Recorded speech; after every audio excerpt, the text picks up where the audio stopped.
No, that's wrong. The Danganronpa franchise is known for its over-the-top and absolute brutal executions, and at the crux of its insanity is the class trials. The class trial is what the entire chapter has been building up to, and it can either make or break a character. At first, I thought about maybe doing a top 10 class trials, but then I thought to myself, nah, that's not enough. So I'm gonna go ahead and rank every single Danganronpa class trial in the series. I'll be giving one the S+ tier and deeming it the very best in the franchise, and then I'll give one the F- tier, deeming it the very worst. Of course, my opinions are absolute fact, and they should be taken and such, but if you disagree with me, you can go ahead and leave a comment, and I promise you, I'll let you know how I feel. With the next entry in the series, Danganronpa 2x2, coming out someday, I decided there was no better time than today to let you know how I feel. Of course, spoilers. I don't know why you clicked this video if you didn't want to get spoiled. So anyways, let's get started with it.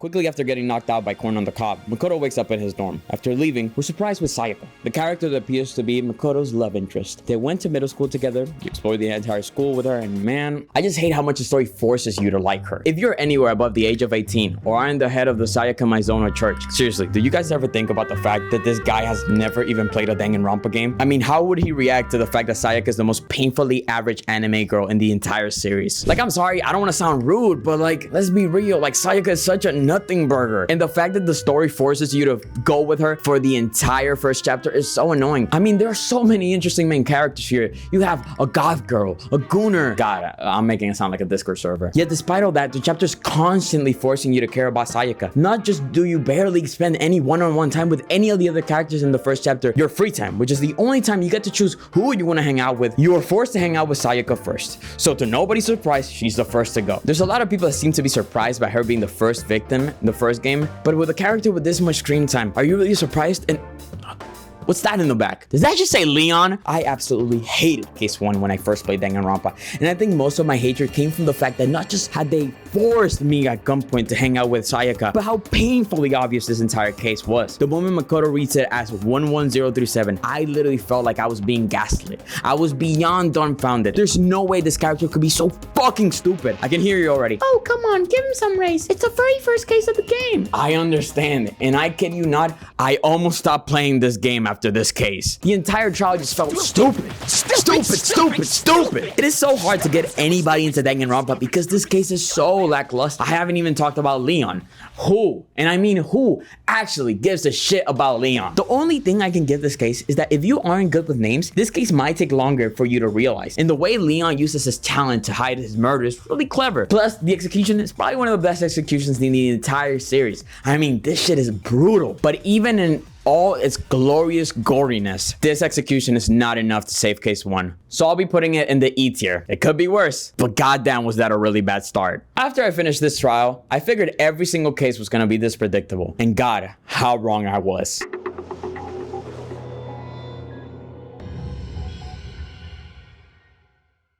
Chapter 2 is probably my favorite case in Trigger Happy Havoc, and honestly, probably my favorite chapter 2 out of all the games. Now, let me explain. Right off the bat, this is around the point that the characters start to get really used to the routine of the deadly life. In this darkness, you start to get more fun character interactions and dynamics that further expand the rest of the cast. Characters really start to flourish. Ifumi becomes Celeste's piggy boy, Byakuya makes an effort to separate himself from the rest of the cast, Toko doesn't shower, Chihiro wants to be stronger. This is all without mentioning the most meaningful connection in the entire game. Bro.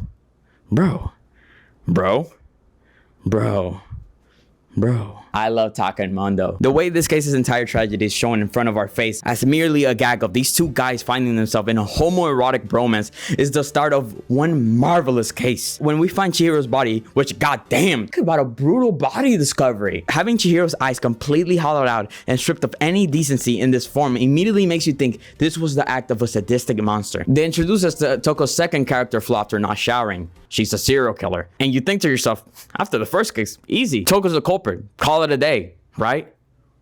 This is the first case that I felt the absolute heartbreak that Danganronpa can make you feel. You see, Byakuya, like me, thought these motherfuckers have it way too fucking easy. So when he sees the culprit leaving the crime scene, he's like, nah, I'm gonna make this a doozy for these idiots. And goddamn, what a way to introduce your antagonist. Byakuya may not be my favorite antagonist, and to be fair, that's not the role he's really trying to serve here, but goddamn did he leave a lasting impression from this case alone. Kyoko has to constantly steer the conversation away from where Byakuya is trying to take it to actually lure out the the culprit. But then you find out it's not Byakuya, and it's not Toko either.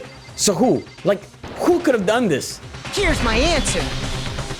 The heartbreak that I felt during this trial is something I cannot explain. I genuinely needed days to come back after this chapter. It literally broke me. Chapter 2 is not about a serial killer trying to get away with murder. It's about something much deeper. Chapter 2 is about toxic masculinity, how pride can destroy a man and cloud his judgment to commit acts he himself cannot understand. The reason why Mondo killed Chihiro wasn't because he wanted to escape, but because Mondo was jealous of Chihiro's willingness, despite being stuck in such a horrifying scenario, that maybe this could be the time he could change. And Mondo couldn't stand it. He couldn't stand someone trusting him with his secret when he couldn't even face his head on. Mondo's brother died and it's his fault, but because of his pride, he cannot let that be known. And for what? At the end of this case, Mondo isn't the one fighting for his innocence. It's Taka. God damn, I'm a sucker for Doom Yaoi, bro. Refusing to believe that someone he shared his warmth with could commit something so gruesome. It's something beyond Taka's comprehension, as the ultimate moral compass to understand how Mondo, of pride alone, could snap and kill Chihiro. And God, this trial is just so freaking good. Seriously, if this isn't anybody's top 5 trials, I understand. But unfortunately for me, there are trials that are simply better. So for now, I'm gonna have to go ahead and give Case 2 of the first game an absolute A tier. Broke my heart.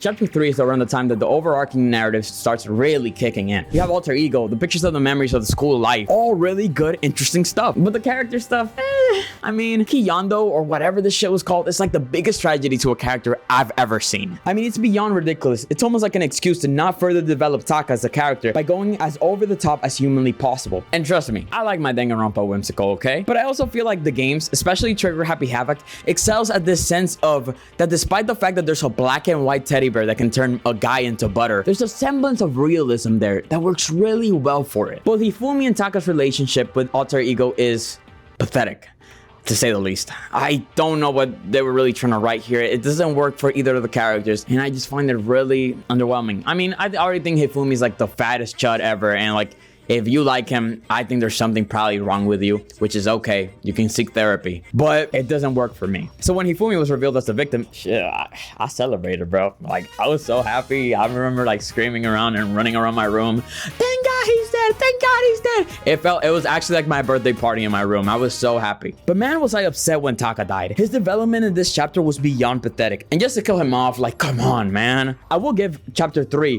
one thing, and it's the absolute shock of seeing 2 deaths in one chapter for the first time. Like, that reveal was jaw-dropping. But the case itself, it kind of sucks. The motive in this chapter is really bad. I didn't mention either motive in the previous chapters because they're just like good. They're so good, they almost blend into the chapter. The threat of the people in the outside world being in danger or somebody's secret being exposed are both insanely good motivations for murder. But money? Really? $1 million? Out of all these characters, it's so easily to narrow down who could possibly commit the murder for that reason, especially when out of the only 2 people involved with the murder, one of them is Yasuhiro. So of course, it's Celeste. It's almost disappointing just how obvious Celeste's plan is as you're playing, because technically, it's not a bad plan. I mean, it heavily works in her favor when Hifumi says Yasuhiro's name, which is also really good foreshadowing for the fact that their school memories have been erased. But still, if it's not obvious from the investigation alone, it becomes annoyingly apparent just how aggressive in her arguing Celeste is. She is constantly pushing you against the right answer in the trial, and it's not a Byakuya scenario. It's honestly so clear that Celeste did it. I remember the scene where Yasuhiro asked, well, why did you pick me to be framed for the murder?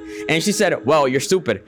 And that's kind of the dumbest thing that Celeste ever says. Yes, Yasuhiro is so stupid, he cannot come up with all of this. So it kind of makes you look dumber, Celeste. But I will say one thing. That breakdown goes crazy. That I would go within 10 feet of that shit brain fat, lazy, worthless, goddamn idiot! Celeste's breakdown is honestly such a thrill. It's so entertaining seeing her voice actors pop off for this scene. It's so good. But I will say one thing, and go ahead and cancel me, but Celeste is not that good. I cancel you! I think everything regarding what Celeste represents when it comes to the themes of lives is done way better in B3 by another dark-haired asshole. Her free time suck, like really bad. They're probably worse than Hifumi's. That's crazy, you're a hater. But above all else, what I hate the most about Celeste is the question, who does she actually manipulate? One of the most pathetic and mediocre characters in the entire series. Are we really going to gas up a character for manipulating a gooner to kill for her when it kind of doesn't make sense? I genuinely believe that the only reason people love Celeste as much as they do is because of her design, which is obviously amazing, and her breakdown and her last words and her execution is probably one of the most poetic ones in the series. All right, whatever, D tier.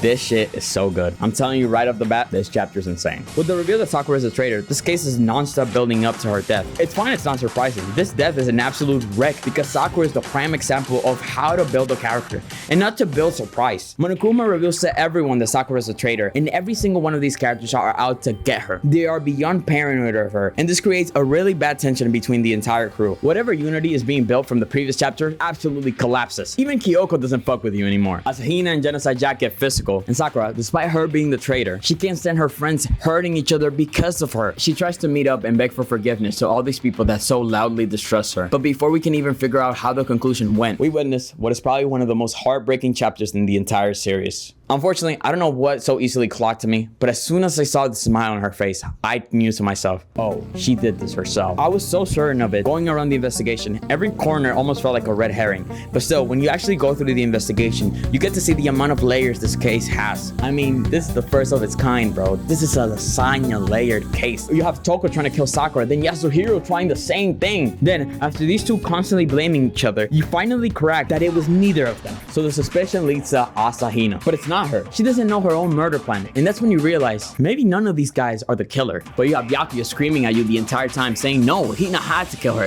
Hina had to be the one to betray her. Byakuya is statistically the third most useful character in this game. He's extremely logical, but that's exactly where he fails, because yes, it makes sense that Hina grabbed the perfect opportunity to trick Sakura and create a damn near unsolvable case. But why would she do that? Why would Hina kill her dearest friend? It doesn't make sense. And through all that, you have to realize only one person could have killed Sakura.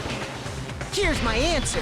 The culprit is Sakura herself. This is the only case outside of case 1 of V3 that makes you think outside of the box from a culprit and a victim. Where this case may lack in shock factor, it is so layered with emotions. I mean, God, look how bloody tough Makoto is in this closing argument. When Sakura explains the reason she did it, trying to protect the dojo that her family has protected for over 300 years. But after seeing how much everyone has struggled, she found her resolve. She will no longer retreat. She will no longer regret. But still, the damage Monokuma did was done. She knew that the mastermind revealed the fact that she was the traitor, so that the distrust between everyone would escalate into a murder occurring. So to atone for her betrayal, she gives up her life. I love Sakura. She is bar none my favorite character in all of Trigger Happy Havoc. And this trial, man, it's good. It has so many twists, and even though I could predict it from the start, it still hits me every single time I rewatch it. I'm pretty confident to say that this is the best case in all of Trigger Happy Havoc. And with that, I'm gonna go ahead and give it the A tier.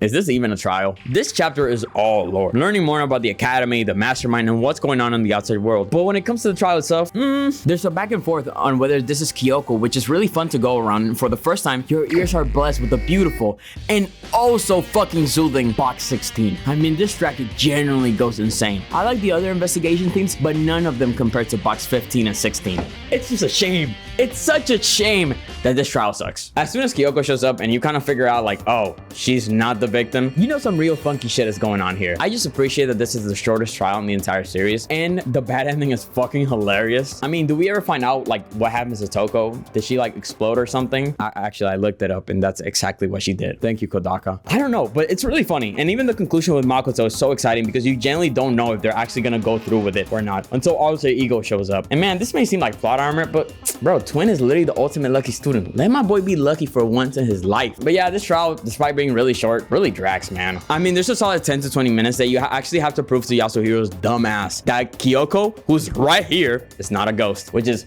really fucking annoying. Anything that this dude says is genuinely such a waste of time. And I've played Trigger Happy Havoc 3 times now, and every time I think to myself, why do people like this guy? I don't get how you guys defend Yasuhiro. He is literally worthless to the story. But he's supposed to be useless. I don't care, bro. They do something interesting with every single one of these characters, but they don't do anything remotely interesting with Yasuhiro. And Toko also proceeds to be one of the best characters in the entire series with Ultra Dispergros, which I would not recommend for you to play, actually. It has a lot of weird stuff. But yeah, Toko has Ultra Dispergros. What What does Hero have? Ultra Despair Hagakure? Oh, that's a thing. Anyway, what was I talking about? Oh, chapter 5. I mean, this is like a C tier. At least it's short. There's two types of people in this world. There's the people that like mysteries that are so properly well built up that it's kind of impossible not to predict every single thing that the story is trying to do. Think Knives Out, for example. And then there's the people that will take the cost of something not being thoroughly detailed in its buildup for the sake of surprise. Think 7, for example. What's in the box? What's in the fucking box? Unfortunately for this game, I am the latter. And K6 is probably the most obvious final trial in the entire series. The only real surprise about this entire trial is getting to see Junko's personality, and I will give them the fact that Junko's despair-inducing personality really works in this game. This plot twist, despite being cliche, is really clever, and that's what I can really give it. But god damn, is the rest of this is so boring. It's really a drag, especially with how predictable the rest of the reveals are. It just makes you question if any of these characters have any brain cells. Obviously not Yasuhiro, but I'm not gonna lie. Makoto deciding to become the ultimate hope, then deciding to still go to the outside world, shit's kinda hype, okay? Junko's execution is so much fun, and there's really such a sauce that Junko has in the first game that she's just not able to repeat in the rest of the series, especially in Danganronpa 3. I love the open-endedness of this game, how you never get to see the outside world. This chapter as a whole still works. C tier. I like Trigger Happy Havoc. I really enjoy the tropes this game settles for the rest of the series. And, you know, it layered the groundwork for the entire series. It has the best setting, the best art, and the best investigation theme by a long shot. It's a bit hard to love this one as much as the other games because the trials are really just such a mixed bag here. But this is a game that, as a whole, I still strongly recommend. My girlfriend's in love with Byakuya. That is not the baby.